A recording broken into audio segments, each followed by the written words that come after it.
Petit aperçu de ce que peuvent être les conjoints. Le conjoint et la conjointe ne sont pas exclusivement humains. Ils s'en trouvent dans plusieurs espèces animales. On en voit couramment chez le loup et le pigeon, par exemple. Et force est de constater que le conjoint tient à la fois du loup et du pigeon. Le conjoint vit en couple, il aime se joindre, s'unir, se conjuguer avec précisément un autre conjoint. Il s'y trouve prédisposé par des conjonctions astrales, à moins que ce ne soit par la peur de la solitude ou par quelques avantages fiscaux. Le sentiment amoureux en particulier se mêle parfois à ces diverses motivations, ce qui ne fait que compliquer les choses. Les conjoints se lient par contrat et forment un ménage. Ils deviennent ainsi copains car ils partagent le pain. Ils mangent d'abord leur pain blanc et quelque temps plus tard, un pain plus indigeste que Jules Renard appelle justement le pain de ménage. Le ménage se forme, se consomme, mais il faut aussi le faire, à cause des miettes et de la poussière. Les choses, ainsi que l'Homo sapiens sapiens lui-même, seraient nées de la poussière et retourneraient à la poussière. C'est dire que de la poussière, il y en a partout, et de toute éternité. Le plumeau ne faisait que la soulever, le balai permettait de la glisser sous les tapis ayant été remplacés par la moquette collée, il devint nécessaire d'inventer l'aspirateur. On aspire donc la poussière sans ménagement. Le lendemain, elle est de retour, elle s'infiltre, se redépose, s'insinue, s'agglutine en mouton. Il faut refaire le ménage. Il y a toujours un conjoint qui fait le ménage plus souvent que l'autre. C'est l'une des principales causes des querelles de ménage, avec la couette.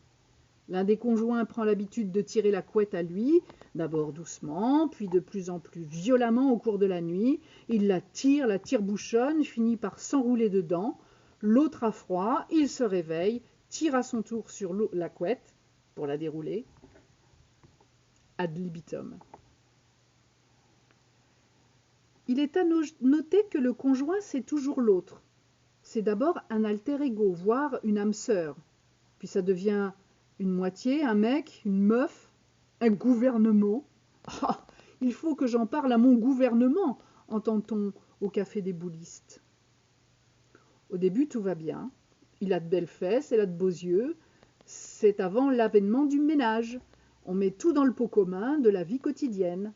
Elle adore les films de Bergman. Lui, c'est plutôt la Grande Vadrouille et le Paris Saint-Germain. Qu'à cela ne tienne. Il l'entraîne au Parc des Princes. Elle l'emmène en banlieue, assister à une relecture post-moderne de Richard III. De toute façon, on est toujours mal assis. Elle est émue de ce qu'il utilise sa brosse à dents à elle. Il trouve délicieusement érotique qu'elle lui emprunte ses chemises. Au bout d'un certain temps, que nous ne tenterons pas d'évaluer en raison du nombre et de la diversité des paramètres impliqués, les mêmes choses se mettent à ne plus produire les mêmes effets. C'est justement la chemise qu'il avait choisi de porter. Il est hors de question qu'elle assiste au match olympique de Marseille-Valenciennes. Et puis d'abord, elle presse le tube de dentifrice par le haut et ne le rebouche jamais. Il laisse des poils de barbe au bord du lavabo. Elle a troqué la nuisette contre le pyjama en pilou.